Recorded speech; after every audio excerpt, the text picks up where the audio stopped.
Welcome to the Floor Academy podcast. I'm your host, Kyle Hedin, owner of Illustrious Hardwoods in Mesa, Arizona. I want to help you take your business to the next level. Stop owning a job. Let's own a business, and better yet, let's own an asset.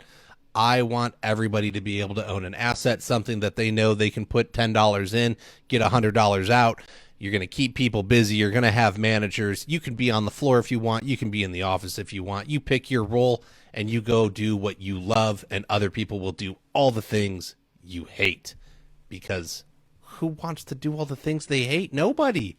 Let's not do that. Let's build a better company, business, and with having that, you have to have company culture as you grow. I don't care if it's a two-man operation. If it's you and an apprentice, you need company culture, and I have got the expert for that. We've got Kerry O'Brien Davis with us, and I'm going to let her jump in here and introduce herself. Hey, good morning, Kyle. Thanks for having me. You're welcome. I'm excited to be here and talking about culture today. As you said, it's an important aspect. And as you and I were talking about before we came on live, I think it's something that is misunderstood. People maybe have fear of and or just don't think it's possible or necessary to put into place in the organization. But it really is, in my opinion, the secret sauce that makes it all work and makes everybody enjoy the ride along the way. Mm-hmm. Well, give us your background. Who is Kerry? Where'd you come from? How'd you get started? Why do you do what you do? So I've been in the industry really my whole career. I started way back in the 90s and worked for a flooring contractor on the design side. So I worn a lot of different hats in this industry, ranging from being a designer to designer manager, running all of our on-site design centers.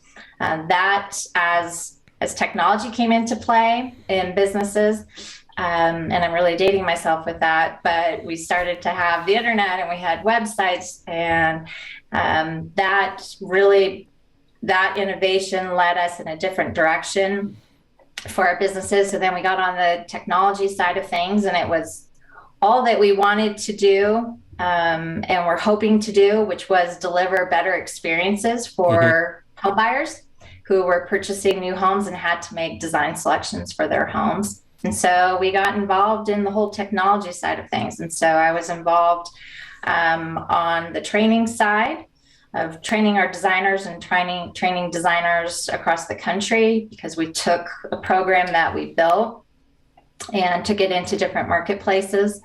And then was on the website development side and leading website development for different retailers once we entered into the retail side of the industry. So I've been involved in both the builder and the retail side of this industry, mostly focused in flooring, but we certainly had clients that did more than that. Okay.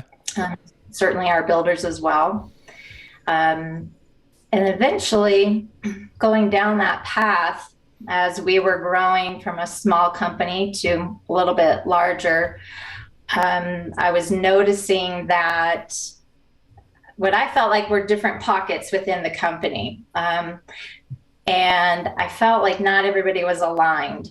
And that was something that was really pulling on my heart because I loved this company. It was something that I was a founding member of and building this company. Okay. And I wanted everybody to have a great experience, right? I wanted everybody to show up every day thinking, I love these people. I love what we do. I love our customers. And sure, there's tough days and hard projects and whatnot. We all have that. But what gets you out of bed and out the door is feeling like you belong and feeling like you're in a safe space and really enjoy what you're doing. And I wanted everybody in our group to feel that. And I felt like some of us were getting that experience and others weren't. Okay. And so that's what started me down the culture path.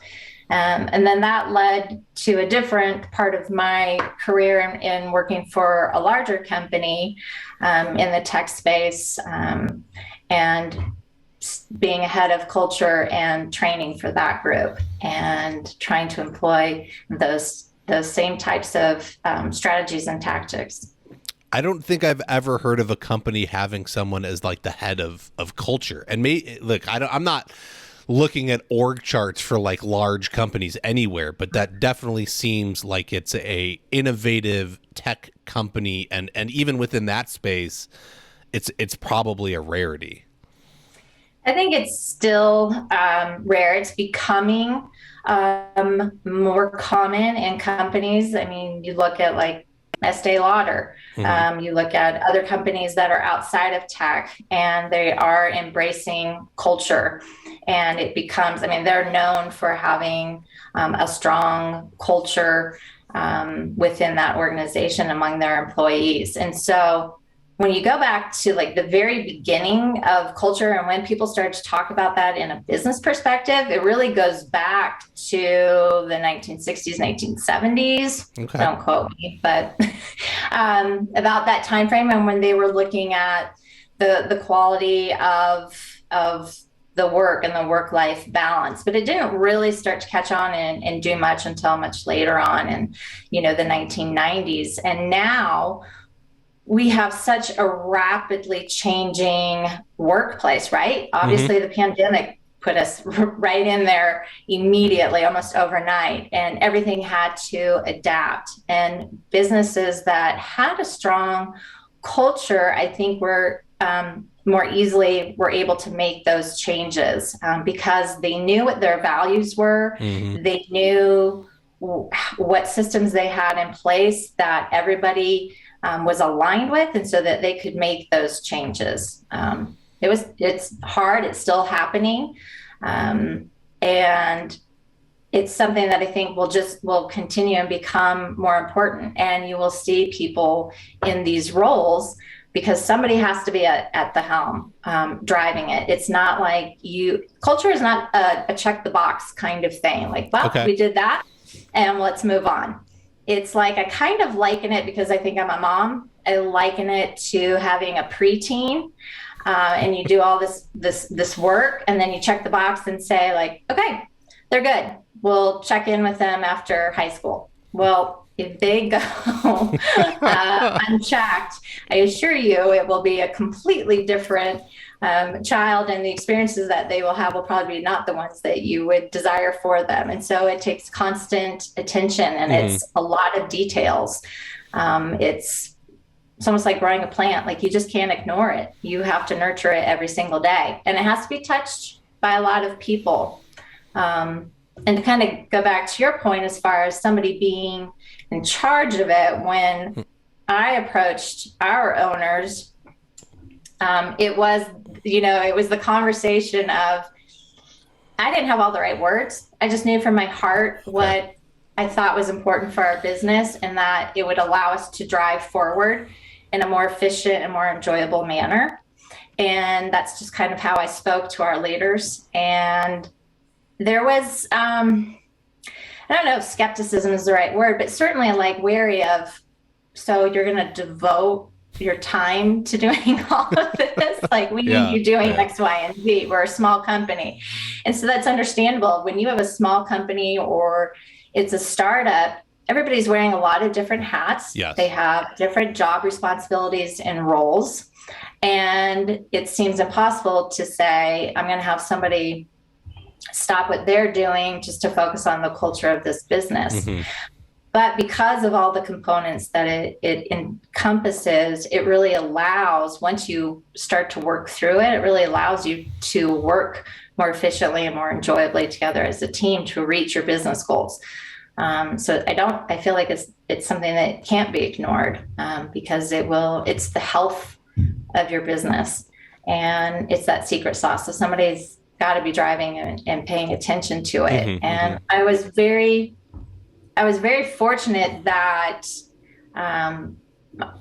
our owners didn't quite understand what I was trying to accomplish and what I was saying, but yet gave me the freedom to put it into action. And I was like, well, okay, I don't totally get it, but I think you're right.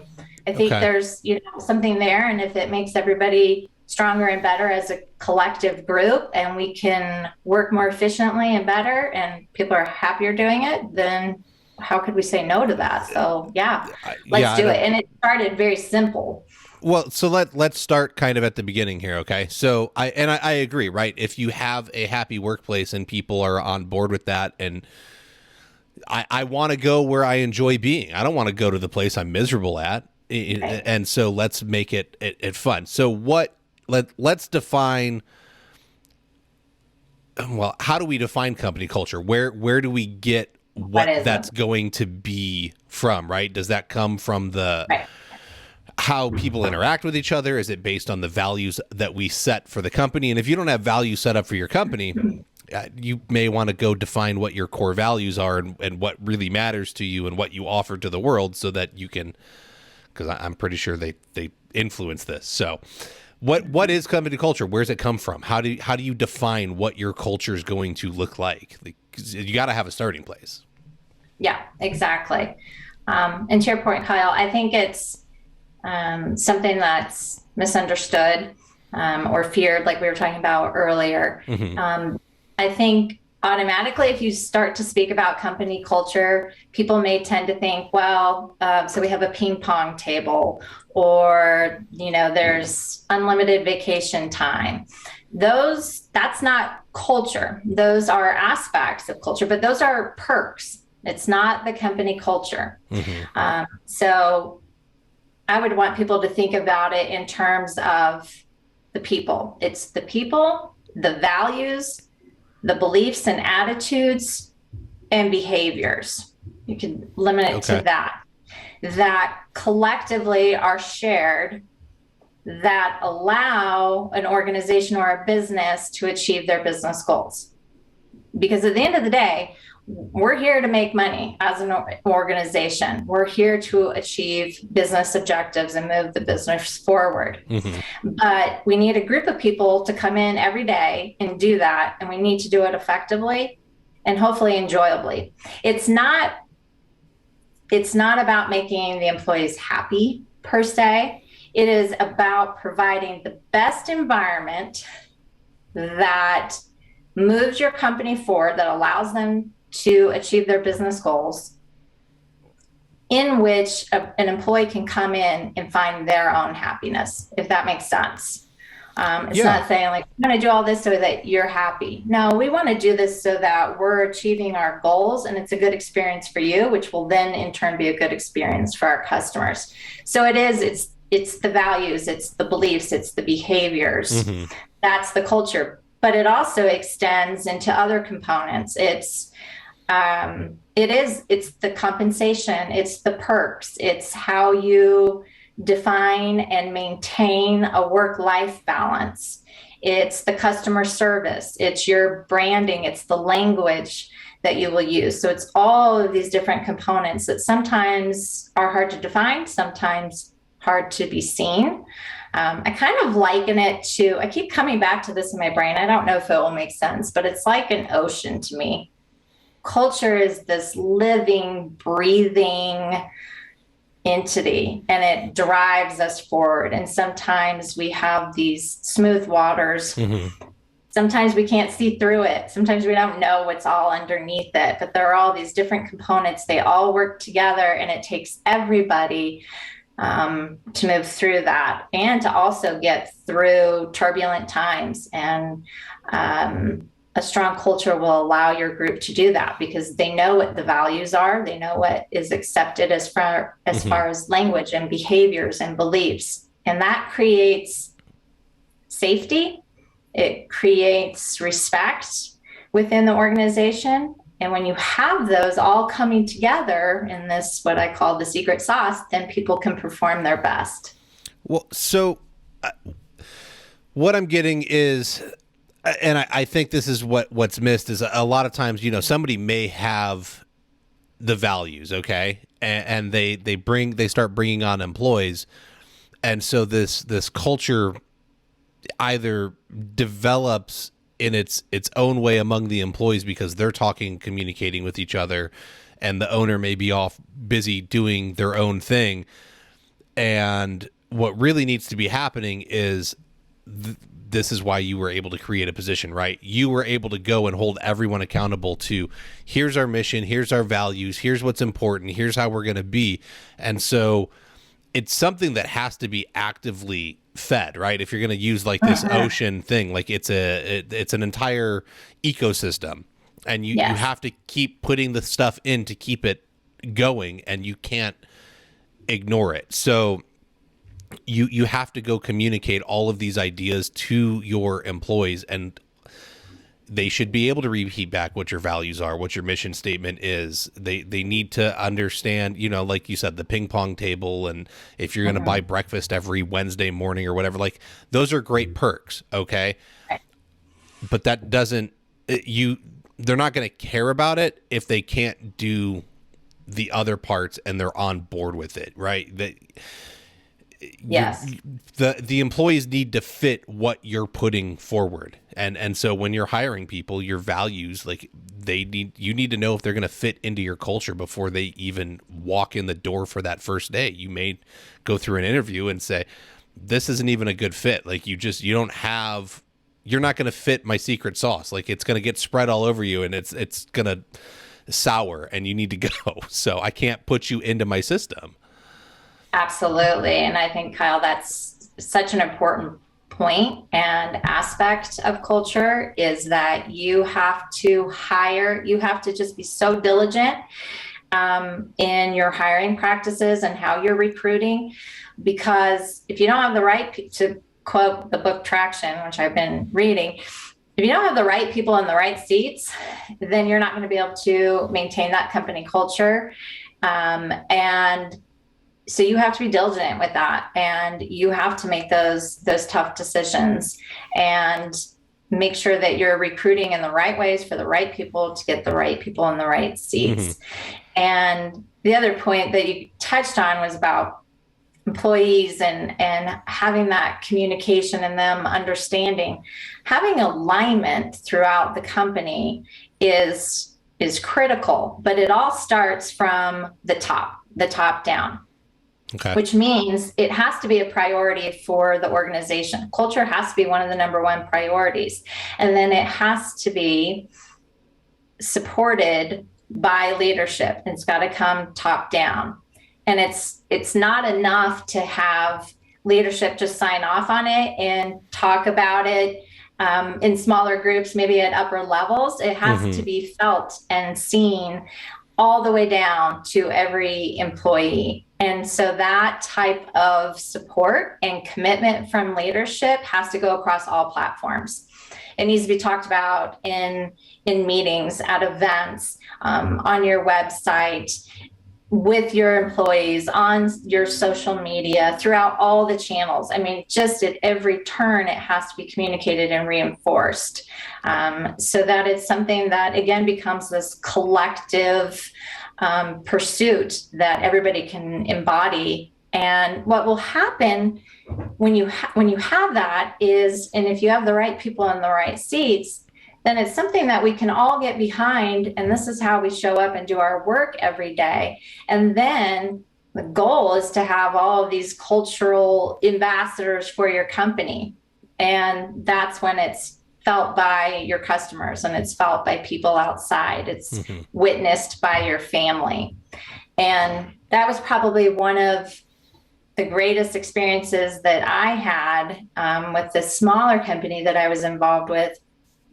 We had customers saying to us all the time, and even strangers at trade shows who would walk by and say, there's something about your group. You guys just really look like you like what you do, and you look like a family. And it would stop me, and I would say, well, we are. I mean, we work hard, we play hard, we respect each other. We know you're going to show up and do what you say you're going to do. Like, we just don't even question it. We're a small group, and we know it takes all of us to get this done every day. And one of my favorite examples was, it struck me one night, we were all out to dinner and we ordered family style, and it wasn't a family style restaurant, but we were just so connected. Like we just spread food out on the table and everybody was eating and laughing and talking, and we know each other's stories and we know who you are as a person outside of this organization. And I thought, I love that we're eating family style and it's not even a family style restaurant. Like that's just who we are. We're just glued together. And that's what I wanted to try and bring into other organizations and groups, right? Well, I mean, that's an interesting thing, right? Like, I think when you see a company that has really good culture, it oozes out. When someone is going and bragging about their place of employment and saying, you got to come work with us, like that place has something different about it, because I don't know a lot of companies that have employees going out into the world screaming that you need to go work for them. You know, they may feel they get paid fairly. They may feel they get good benefits. They may feel that it's a decent place to work. But when someone is actively bragging about a company, there's something different going on there, that they're doing that. And that's what I would love to see in this flooring industry and the tile and stone fields, is because everyone's feeling this pain of, I can't find employees. The young kids don't want to work. Whatever it's, whatever the excuse is, whatever the problem is, we're not getting enough new people in to carry on. But I don't see a lot of people positively talking about their experiences. You can look at jobs that are put up, and it's hard work, long hours. Like, what? That sounds rewarding, right? Like that's where I want to go work. Like, how can you make your company have these employees that scream from the rooftops that they love what they do? I've got a buddy down the street that runs a demo company here in Mesa, and it started with a couple of younger guys. They really liked working there. They told other people. There's a bunch of them that all like live together. So there's like two different groups that they all live in apartments together. And it's just kind of become this thing that they're out doing a lot of recruitment now, to where the owner, like, he's always hiring, but he has job offers up and whatnot. But the employees are bringing in more people because they're like, well, I like you and you're similar to me. So like, you should come work here because they pay well, they take care of us, and then they do have the benefits. Like, he built them a break room in his shop, and they do have a foosball table, they have a ping pong table, they have snacks that they can come in early and eat and grab a bunch and throw them in the truck before they head out for the day. And there's always sodas and Gatorade and whatever they want to grab and throw in the cooler and bring with. Like, they're very well taken care of. But that's an extra perk on top of it because they're out performing so well.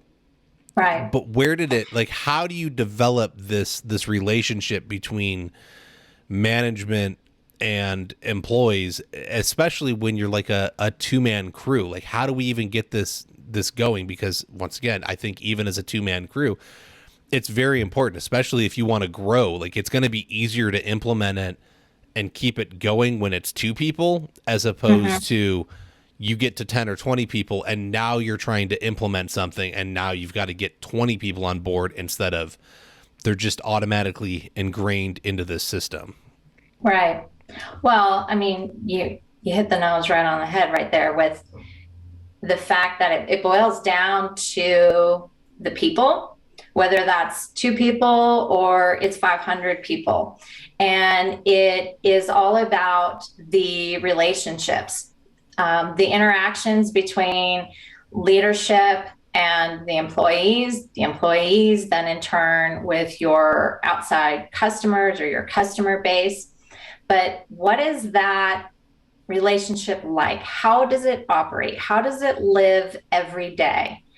And if you can build a respectful relationship, treat people well, treat people how you would want to be treated, treat them how you want your customers to be treated. So you're being people focused and not customer focused. I think businesses tend, and I think we were in this boat at first, was we were very focused on our customers, taking care of our customers, right? That made sense. We want to sell our products and services, so we need to service our customers well and be everything to them.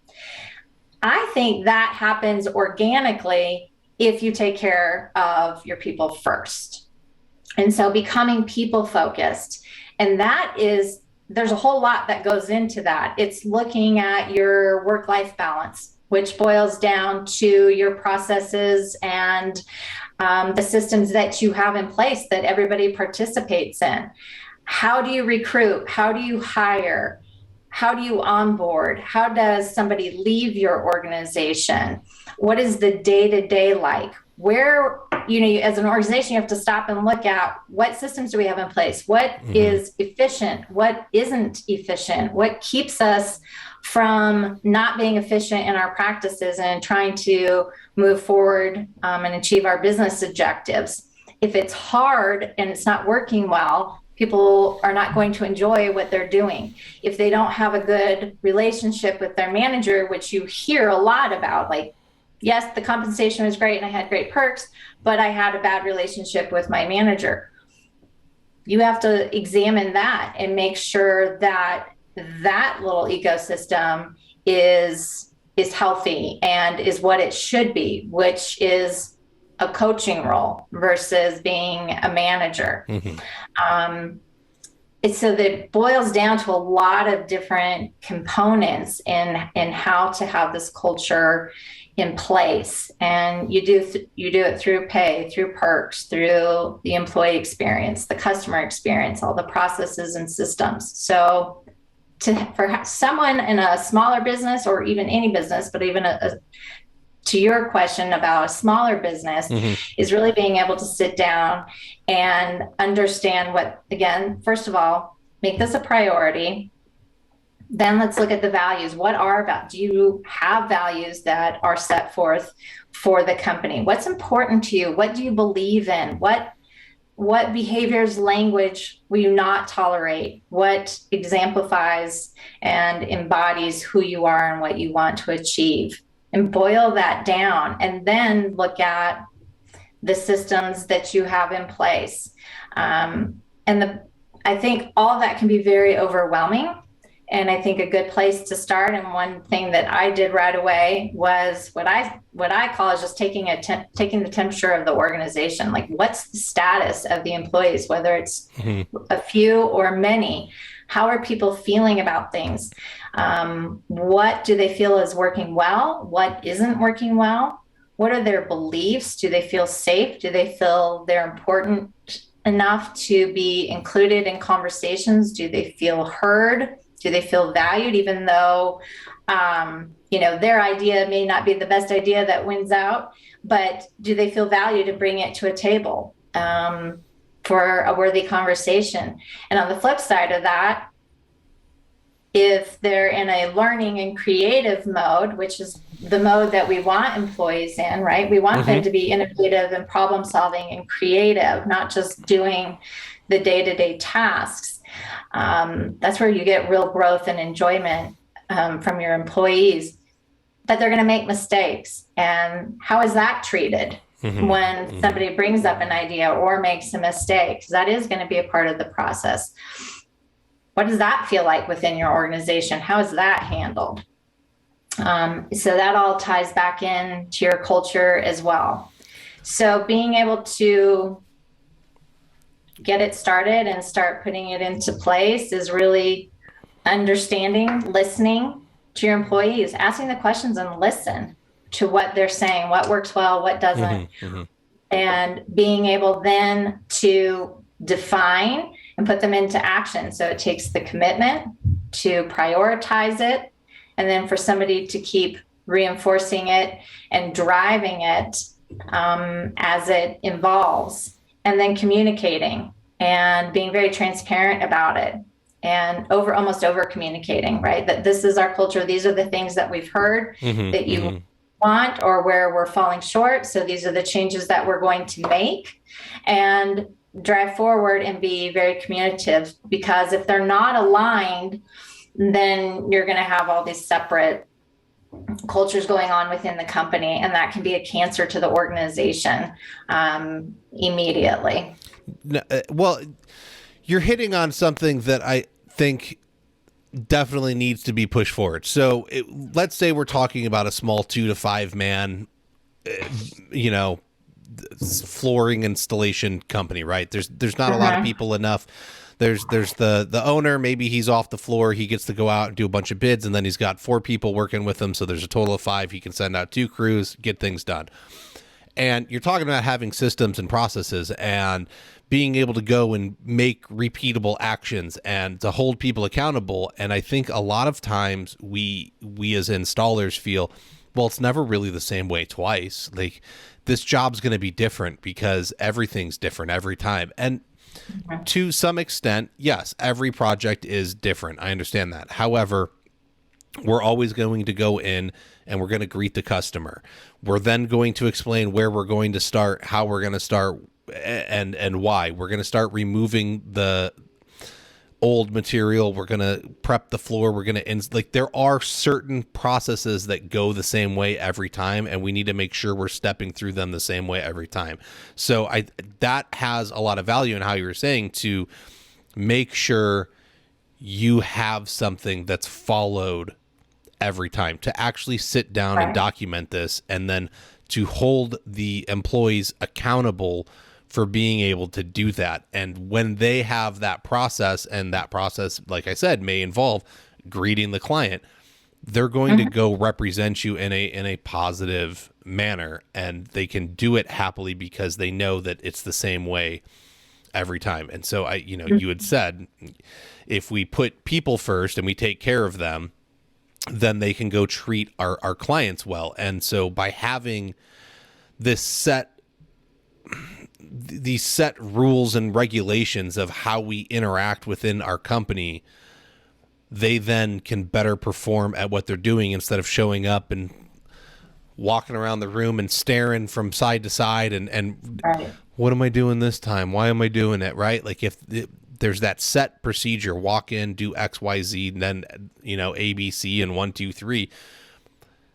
You're giving them that opportunity to better perform and better represent you, which then makes them feel better, which I think goes back into the culture of they're happy at work, which then reflects very well with the client because they're enjoying what they do instead of not having a great time. And, maybe hopefully the installer isn't yelling at them and throwing trowels or carpet rolls or something, and you screwed it up, right? Like you also said, we need to build an environment where they feel that they can learn and exceed and excel and grow, and we need to encourage that. And this old school mindset of, I'm only going to teach you enough to be semi-useful to me, but not go out on your own and do it successfully, needs to go out the window. Teach them enough to do just as well as you. Show them how to run the business. Encourage them. And if they go out into the marketplace, they're raising the bar of services in your area and competing on an equal level instead of dragging down the average. So that's going to build a better culture when they feel they can succeed. And I know a lot of the larger companies that I've talked with that have this mentality, people will leave. They will walk away and say, I'm going out on my own. I'm going to do it. They'll come back after a few years and be like, man, that's really hard. Can I have a job back? Yeah, absolutely. And I think that's, if you want to have a takeaway, one thing to really remember, it's investing in your people. It's promoting their growth, like you spoke to. It's making sure that they have the tools that they need to get their job done, what their job responsibility requires. Maybe one set of tools than the other person in another department needs. And you have to really isolate and focus on that individual. What do you need to get your job done? Do you have those tools? Do you have those skills? Where can we grow you and invest in you to give you more skills, to give you better tools so that you can be more productive? Because then it is more efficient. It's not as hard. You're not banging your head on the wall saying, like, gosh, if I just had, X, Y, and Z, this would be a better process, because then it is a better experience for me as the employee to show up and do it. So it's about growing your employees and investing in them, because if you're not, and they don't leave your company, I mean, let's think about that for a moment. Yes. Yeah. You're ignoring the needs of just even being able to execute your role successfully each day. It's hard. It's not fun to show up and do it. You don't feel like you're treated respect, and you're not given the time, and it's not a priority in the company, but you end up staying. And then that becomes a very disruptive culture in and of itself, that nobody's paying attention. And that's not what we want. What tends to happen is, if you don't have this culture piece in place, your best people are going to leave first, because they know that they can go out and find, right, a different opportunity. Mm-hmm. And I think we're being pushed as businesses and organizations right now. These new generations that come along are pushing us to be better and better each time. And they want strong culture. They want strong leadership. Leaders who are decisive, they're bold, but at the same time, they're empathetic. They're invested in their people. They care. They communicate. They're transparent. I'm throwing a lot out here, but that's what they're looking for. And okay. I think we are continually getting challenged by these younger generations that just aren't going to put up with it. I mean, the days of going to work for a company and spending, 20, 30 years just really don't happen like they did. They spend a few years and then they move on. And when they move on, you want them to leave your company and leave it well. You want that process, that ending part of that employee's life cycle, to be just as strong as it was when you were bringing them in and onboarding them. Well, I feel a lot of times you hear about people leaving these days is one of the biggest reasons I hear people say they want to leave companies, especially the younger generations, is I can't get a raise where I'm at. So the only way I can get a raise is I've got to bounce over here and do something and get some skills. And then I'm going to bounce over here and do that. And they jump back and forth to do it. Whereas if we were actually investing in our employees and we had a growth mindset culture, then perhaps they would stick around because there was actually room for advancement. So I think the company structure needs to change to fit what they want, as opposed to them thinking that's the only option is they have to bounce around. Now, I want to talk about meetings, but I'm going to interrupt us real quick, and we'll come back, and I want to touch on how meetings are probably important and often overlooked, especially in itty-bitty companies. Okay. Hey, listeners. Whether you're an installer, retailer, distributor, or serve in another capacity within our industry, attending trade shows is a solid resource to expand your knowledge and networking base. You can also learn about the newest and industry-leading products coming to market. The International Surface Event, also known as Surfaces, is returning to Las Vegas January 31st through February 22nd. Nope, February 2nd, 2023. So mark your calendars now. Floor Academy podcast listeners will have exclusive registration offers coming soon. Stay up to date with the International Surfaces event page on Facebook. Johns Manville manufactures a range of innovative building materials, including products for the flooring industry. From GoBoard to Evalith, Johns Manville products are not often visible, but they provide technical, environmental, and economic advantages to the essential items you are installing every day. GoBoard is an ultra lightweight and waterproof tile backer board, and Avalith is a product, and oh my goodness, I'm just murdering it today. Okay. And Evalith products are fiberglass or polyester non-woven components used in making carpet tiles, LVT, and resilient flooring. So if you know a flooring manufacturer, have them reach out to Johns Manville, because they got the stuff for the bottom. They got the stuff for behind your showers too. So I like it. Okay, Kerry, meetings. Yes. It sounds like we actually have to be able to communicate with our team, and we need to find out how they feel and what they want, so that we can better provide services for them. But I don't see that happening in small companies. In fact, generally, you mentioned we're going to start weekly meetings to employees, and they all moan and groan and hate them. However, I have a couple of companies I'm working with for my mastermind groups. They've implemented meetings, and everyone moaned and groaned for the first month or two. But now they look forward to them because they're on the same page. They're actively communicating. They're getting to know each other. And I understand it sounds absurd that when you're a company of two to maybe have a 5-minute meeting in the morning to talk about your day, but maybe that's important. Pull the young kid aside and ask them how they're doing, how they're feeling. Is there a skill that they're struggling with that they need to know? I think it's super important and often overlooked. So how does that play into this building of culture? Absolutely. Meetings are important because it's your opportunity as the larger organization to be communicating, reinforcing, and being transparent with the business objectives, the mission of the company, the direction that the company is going.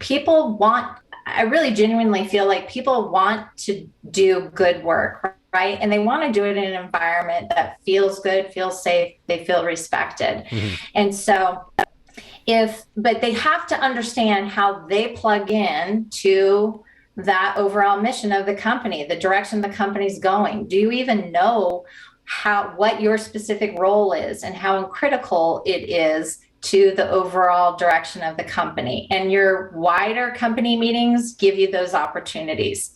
So that's why they're important. It's also your opportunity as a leader of the organization to connect with your employees, right? They're all there in front of you, whether it's a Zoom meeting, whether you're sitting in a room together these days, or it's a hybrid situation, but it's a connecting point. And so you should connect and have some personal moments. And some of those are like kind of what I call the sparkle moments. Like, where do you add in sparkle? Where do you add in those moments that really delight your employees, that make you feel like, oh, that was so cool. That was really unexpected. I didn't think that we would get this extra day off for a long holiday, or we just came off of this really tough project where we were successful and now we're being rewarded, because rewards is a huge part of it.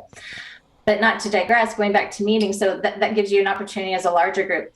But what is really, I think, the key are the meetings that should be happening every few days, or at least on a weekly basis, with your team and your one-on-ones. So there should be a one-on-one meeting with you and your direct leader, whether you call that person a manager or a coach, which I think is a more positive term. And I think we're starting to see some shifts there, because nobody really wants to be managed.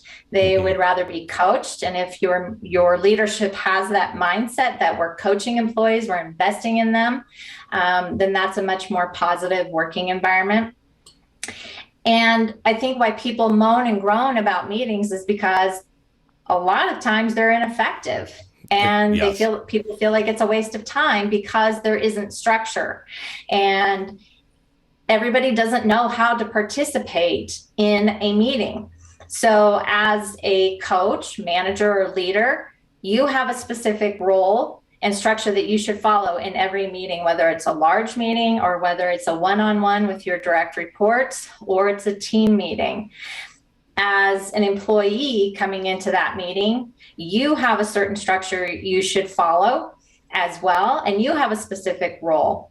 And one of the topics that should be talked about regularly is the growth of that employee. And what are you going to do beyond this current role and responsibilities? What are your passions? What skills don't you have that you're interested in getting? Again, investing in and plugging into them.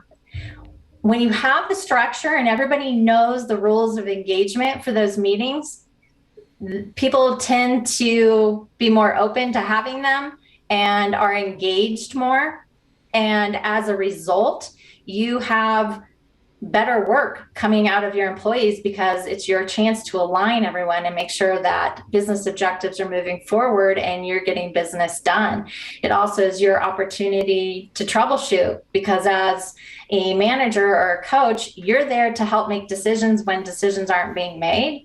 You're there to help coach them, give them learning and growing opportunities or stretch assignments to show that you have trust in them, you have faith in them, and you want to grow them. But it's where everything kind of comes out. But it does require structure so that people feel like it's a good use of their time, which means you also have to be timely. You have to start your meeting on time and you have to end your meeting on time. And you give people back time if you finish early. So you build in 5 minutes in between meetings and you say, I'm going to give you 5 minutes back to your day because we're done. We're efficient and we know the rules of engagement with these meetings. So you can do that with two people. And I think there should be meetings that have nothing to do with business. I think there should be, the little sessions on a Monday morning or a Friday afternoon where you just pull together and say, this was a good week, or this was a hard week, and we had some obstacles and we overcame them. Thank you for your work. Thank you for putting in those extra hours, for being creative, for being innovative. It was a win. We grew, we worked through it, whatever it is. And it may be as simple as, this is a holiday coming up this weekend. Take an hour off now, leave early. I'm going to sparkle in some enjoyment here for you and give you a little reward. But it's just connecting on a human level. It really is. It's just treating people the way they want to be treated, and taking time out to do that so that you're demonstrating how much you care for these employees. Okay. Now I love it. It's setting up, once again, putting people first, treating them like actual people. These are not machines, no matter how much we want them to be. They're not going to go pound out 800 square feet for you every day and not like have pain from it. We have to make it easier to accomplish the task. We have to know what they're about, what drives them, where they want to go. And look, I get it. We have schedules and deadlines to meet. But if there's a way to give somebody an hour off on a Friday and you're giving them a 3-day weekend, I like that idea, right? Hey, you finished early, I'm going to pay you for the day. And I think there's probably a lot of installers that do that if you can wrap up a project, half a day early, like they're not going to shove you off somewhere else and make you do something. So you get paid for the day and off you go. I think that's more than fair. How does... I think in a lot of smaller companies, right? Like my family values obviously influence my company at this point, and its company culture can change over time as a company evolves and gets larger. So how do we deal with it being more family oriented, and then we're scaling and now it's this bigger corporate entity? Or are those family values what's really important and we should stick with those? Well, it's an interesting question, Kyle, and point that you bring up as far as family. To some organizations, that's really important to have a family aspect, and they use that language. For other organizations, it's not. They don't view it as a family. Their culture is very different. But you can still bind a group together collectively by just identifying your values. And people coming into your organization bring their beliefs and their behaviors. That's part of it. And that's why, first and foremost, you want to make sure that you're recruiting for the right people. But you're looking for the right mix of people. And that doesn't mean these are the people that think like you, look like you. You want to build a diverse and inclusive culture. And so it's examining the skills that these people bring, the perspectives that these people bring, because if you're bringing together a group of people to achieve some business objectives, lots of different opinions are good. Because that gets you thinking in different ways, and you're not always doing things the way they've always been done. And by defining what your values are as the business, then that gives everybody a place to operate from that's common. But you still have to be respectful in different people's attitudes and their own beliefs and values, and that's going to range. And it's a hard it's a hard line to walk because you have to keep moving your company forward, yet you have to pay attention to all the different feelings and attitudes out there while also trying to get them aligned with what your company's missions and values are. And so it's a lot. It's a lot to balance out. And what it requires is that you're doing a lot of listening to your employees and a lot of asking and making sure that you're always communicating and always aligning from the top down, and that everybody feels like they understand the direction that they're going. They understand the values are in place. Doesn't mean that they always agree with them, but it means that they feel respected, whether they do or not.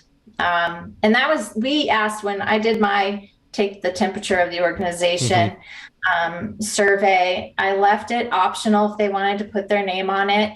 And I broke it down into categories, work-life balance and systems and processes and relationships with your team and dynamics with your manager.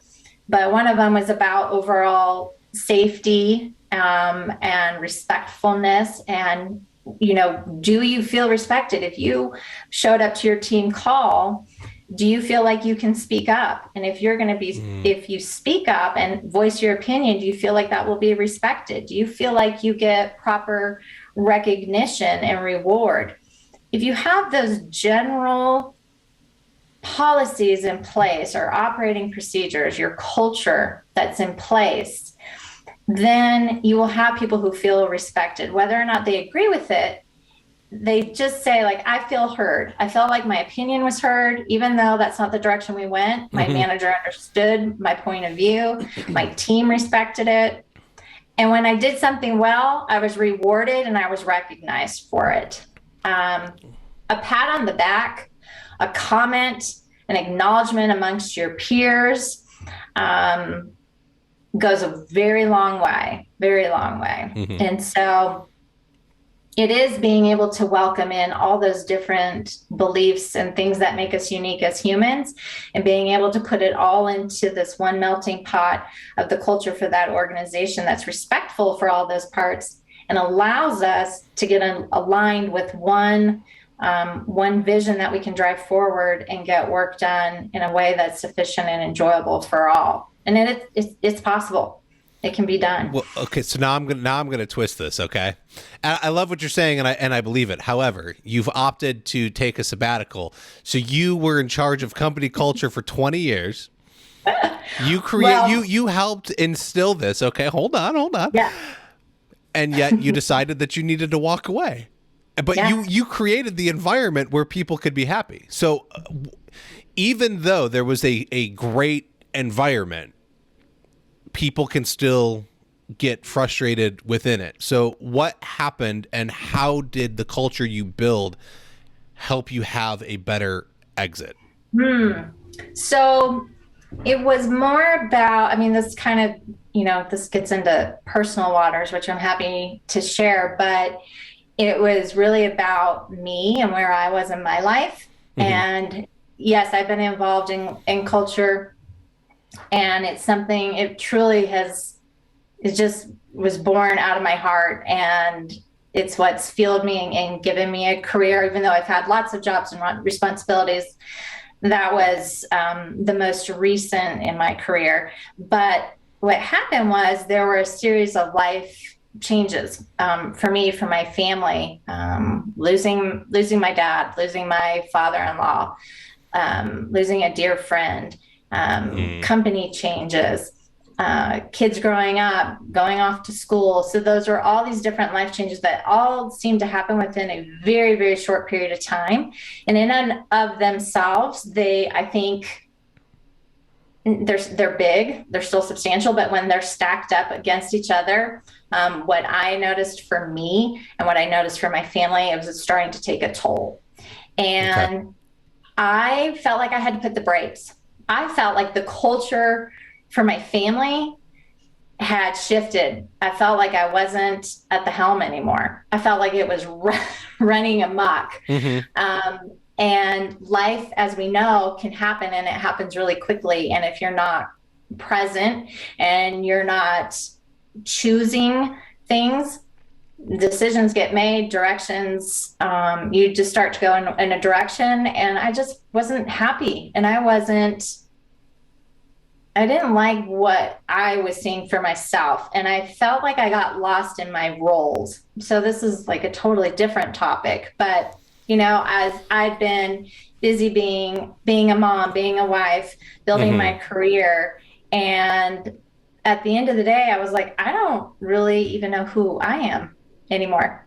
And it's a cliche, but it's a cliche for a reason, because you just get lost in all these roles and life's plugging along. And then all of a sudden things happen and, you fall off the fence of life, and maybe you fall off on the side where it feels very chaotic.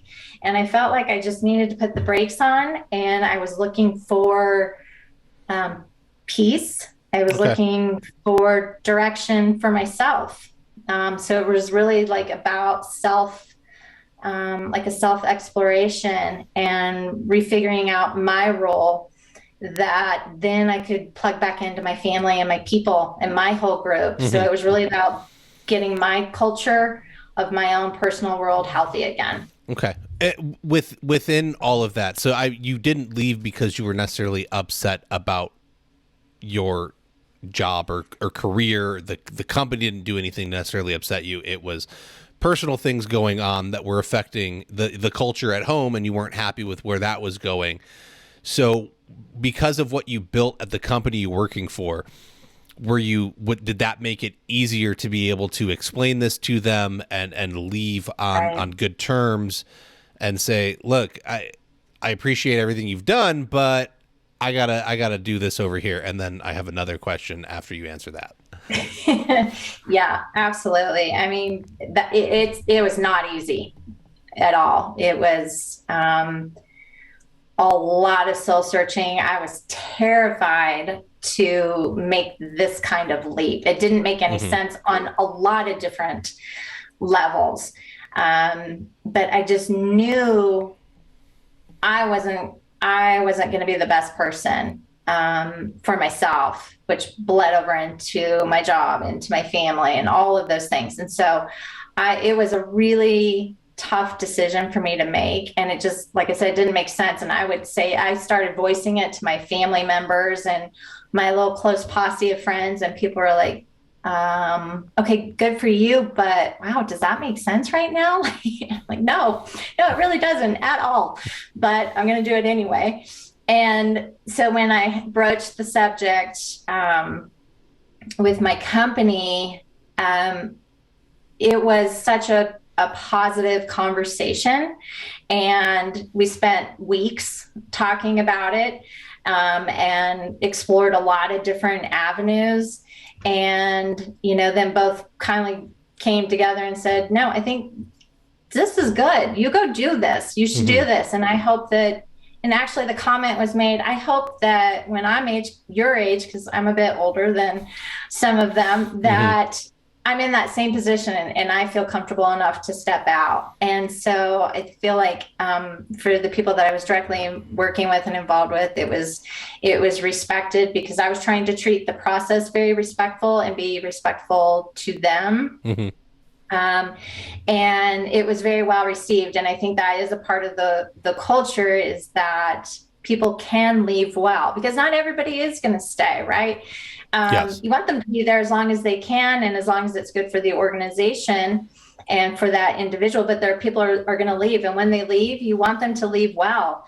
You want them to grow and go on to other opportunities. And, we left the door open and said, like, hey, let's have a conversation again and see where you're at. And that was such a relief to me to have that conversation.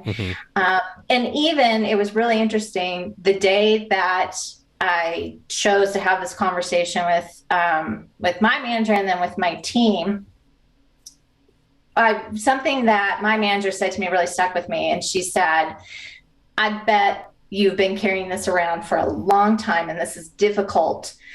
This was difficult for you. And I said, it was. I cared deeply. This is a really hard decision. And she said, you should just take the rest of the day. Like, call it an early weekend. Like, I know how hard this was for you. Wow. So go enjoy your family and let's circle back and talk on Monday. And let's see where you're at. Let me think about it. And I was like, that was a good response. That's impressive. That's awesome. Mm-hmm. So Yeah. my follow-up question is because it wasn't necessarily that you were upset with the job. And so if everyone wants to go back and listen to our friend Shannon Vogel and her episode on organic social media, she mentions how she was told that she kind of needed to quit a job she was at by marking up a calendar, and that's thanks to Kerry here, telling her to put little X's on the calendar when she's not happy. And if there's too many X's on the calendar, if there's more X's than like circles or whatever it was, Red X day. yeah, you gotta quit. You gotta move on. So Yeah. did you do that exercise with yourself here? Was there something that it was like, I'm just not happy?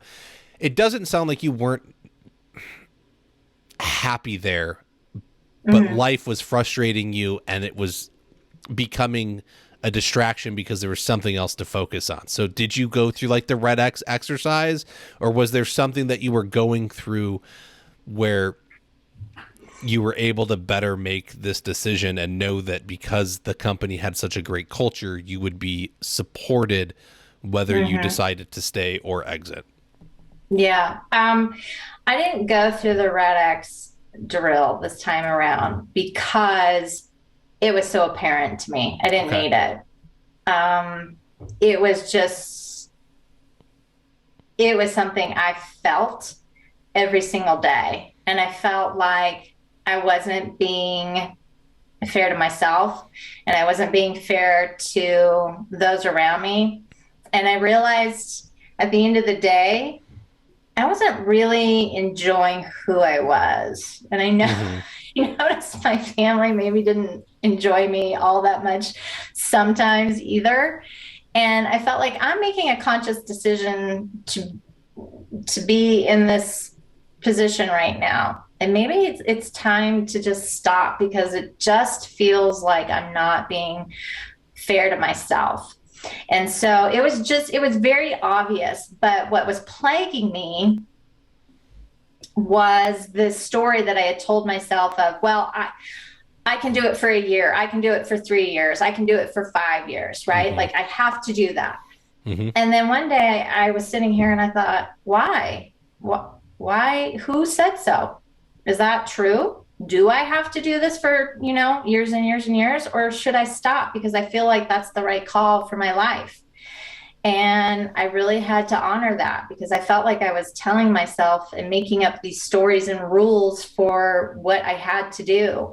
And I wasn't being true to myself.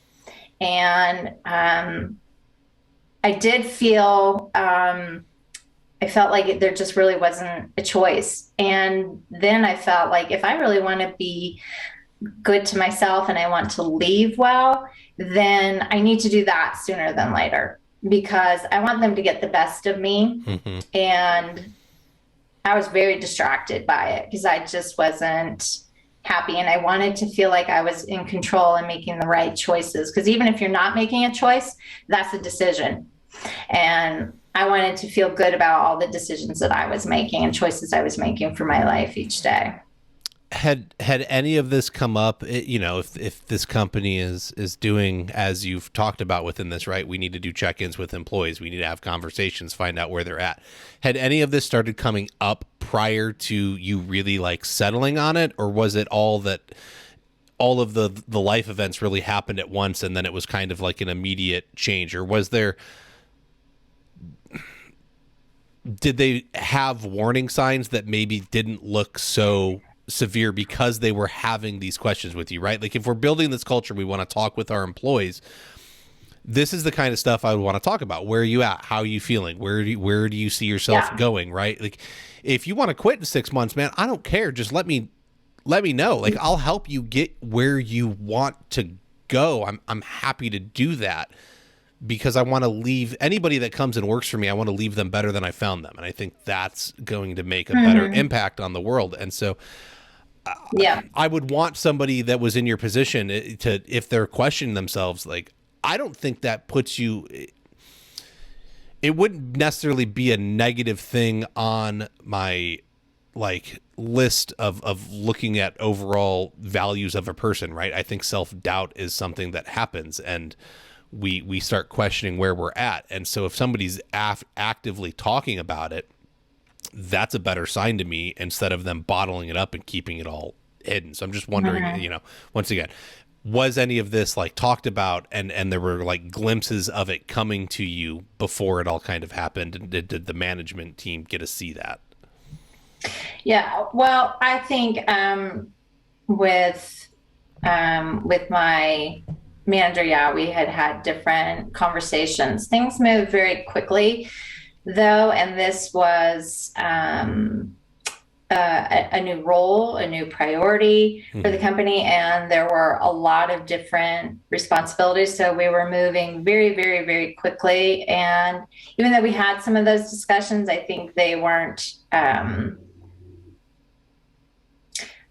There didn't seem like a lot of time to be able to focus on that. But it wasn't like a total surprise, I don't think, either. I would put the brakes on something and say like, I'm not sure how I'm feeling about this.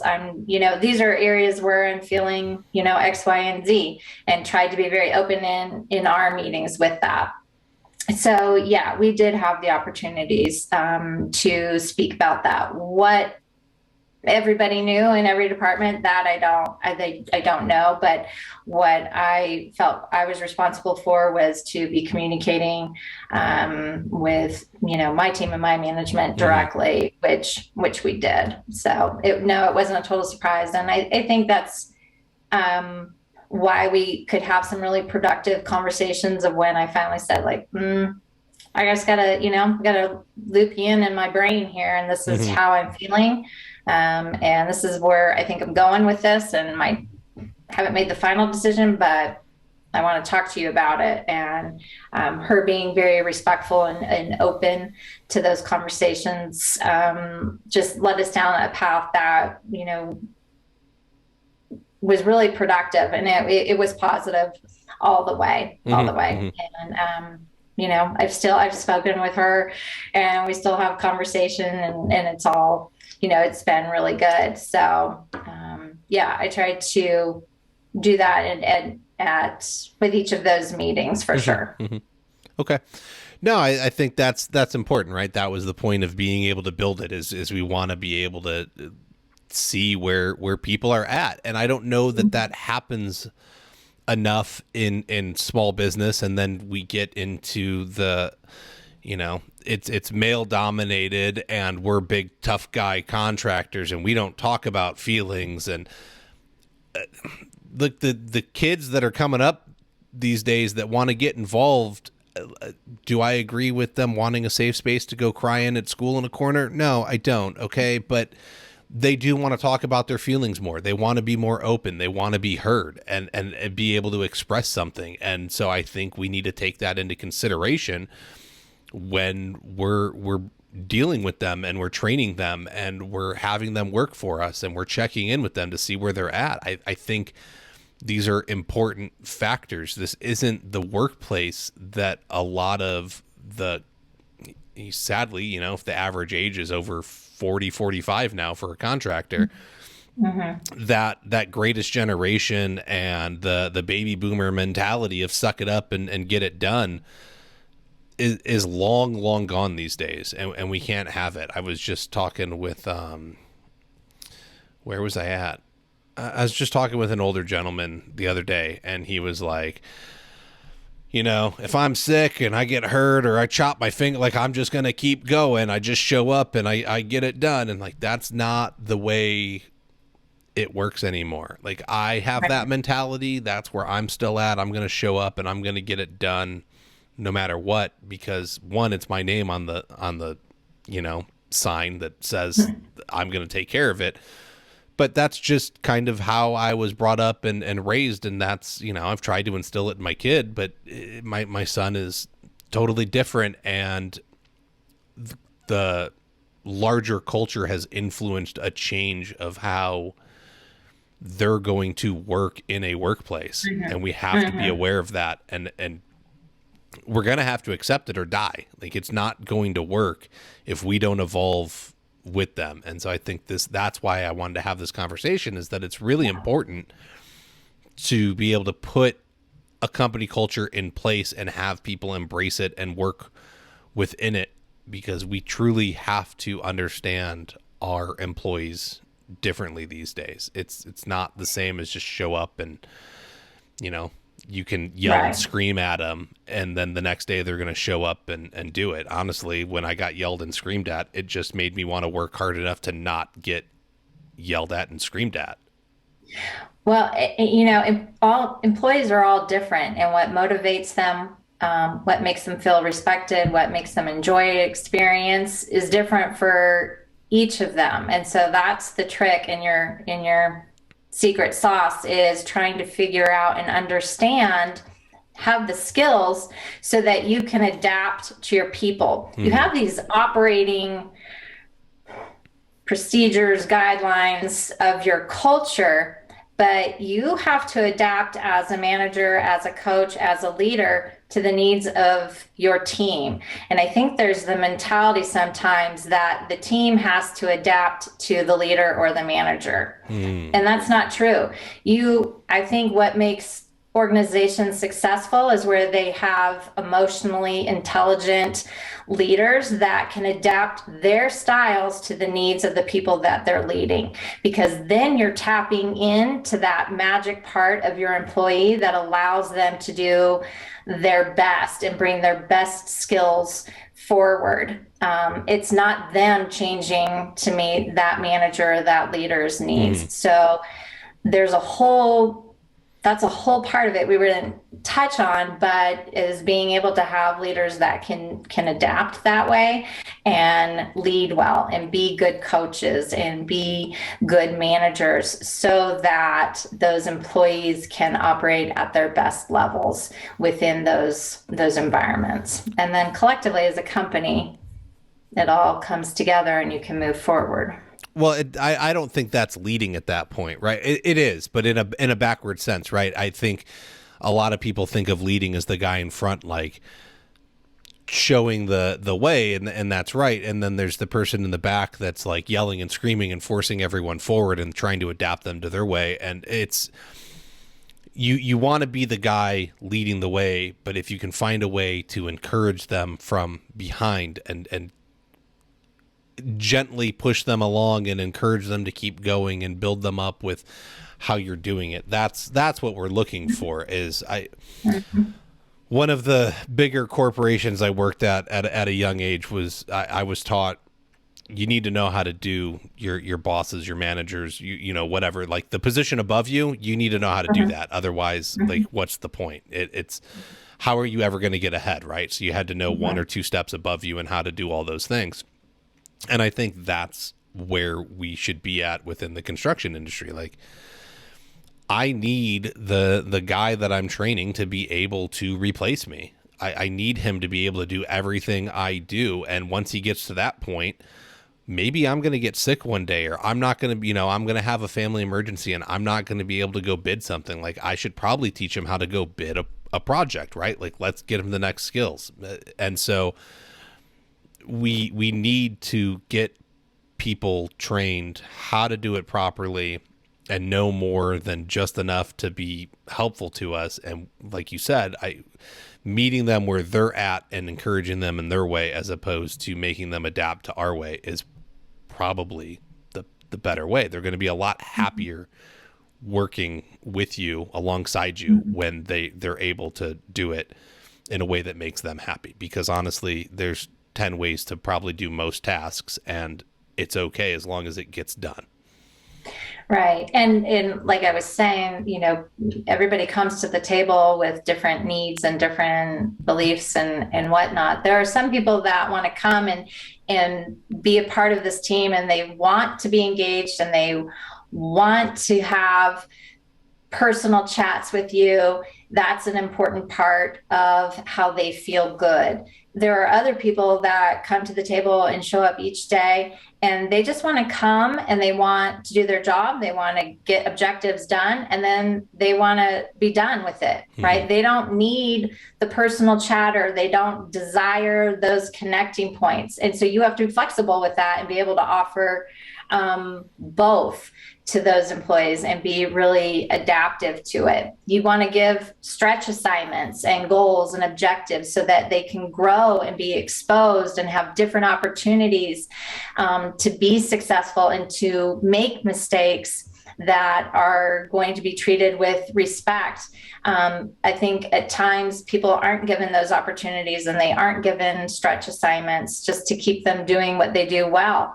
But that doesn't give a career path. That doesn't give a growth path for the employee. You're not investing all the way in that employee. So it comes down to this very, very important relationship of how you're treating each other and how that employee, operates day in and day out. And can they do that in a way that feels respectful and hopefully enjoyable, because you've added some sparkle moments along the way, and they feel like this is unique. Like, this feels good to be here. It isn't always easy, but at the end of the day, I feel really good about being here, and I feel good about what I'm doing, and I understand because I'm aligned, and I understand where the company's going, and I understand how my role fits into that overall mission. I think that's all great feedback. It's exactly where we need to be going. So, Kerry, is there anything? I want to be respectful of your time. I know that you have a bunch of other stuff to get done, and you sacrificed to come on already. So, I'm so happy to be here. Is there anything we didn't touch on that we should have touched on, or have we kind of hit what you think the major points are? And if we need to hit on this in the future and go a little deeper, we can always do that too. I think the one thing that I would just want to leave everybody with and reinforce is that it's attainable, and believe that it can be done. Setting a culture, whether you're a small organization or a large organization, it's the health of your company, and it will allow you to scale and be sustainable and have people that enjoy the ride along the way, including you. And it just gives better structure. So it is something that can be done. There are steps that you can take today as two people that you can put into place that will just make it more efficient and more enjoyable. So don't be afraid of it, and try and just take small steps, even if it's just sitting down and answering questions, the two of you, like, what do we value? What do we stand for? Do we have a mission statement? What tools and processes do we have, or what we don't have that we need that would make jobs more efficient? And by starting in those small steps, you'll be on the right road. So if you're not doing it, make it a priority for your company, for your long-term health of the organization. I love it. That's great advice. It's not hard to do.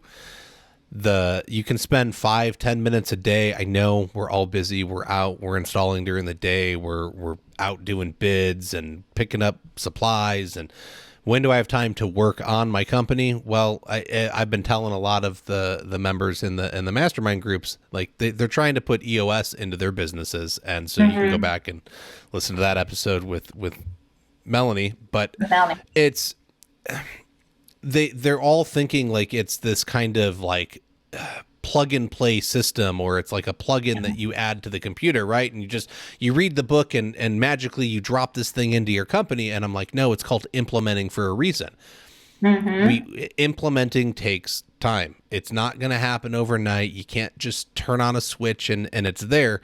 It's the little itty bitty steps. And so that 5-10 minutes a day is going to get you where you need to be, everybody. And so if you don't have vision, if you don't have mission statements, if you don't have values and all that, 5-10 minutes a day, like, you don't have to get it all done. But if you add that 5 or 10 minutes up over a week, you'll probably have enough to put something in place, and then you can move on to the next thing and the next thing. And it's just take the time to dedicate the little bits of time, and you're going to make a difference in your company. You can't just flip a switch and magically you have everything going on. So that's great advice. Absolutely. Yeah. The bigger the goal, the more steps you have to achieve it, the smaller pieces that you have to tackle, but do it for the health of your company and do it for the health of your employees, and it will reap you rewards. Definitely. It pays off. It takes time, but you're going to get where you want to go, and it's going to be much easier on the other side once you have systems and processes and values and you know what you're about. You can operate the company better and stronger. So I think that's great advice. Thank you so much, Kerry, for joining me. I very much appreciate your time. I appreciate your insights and sharing your area of expertise with us. I want to thank all of the sponsors. I want to thank everyone for listening in. I hope, as always, that you were able to learn while you earn. I want to throw you out. Go flooracademypod.com. Check out the store. Pick up a shirt. You'll look great in it while you work. You can show it off at the supply shop and let other people know. If you can let somebody know that you listen to the show and it's changed your business, I would very much appreciate that. If you want to help support the show, you can do so at patreon.com/flooracademy. $5 a month or more goes a long way in helping to keep the content coming. And I believe that will do it for us this week.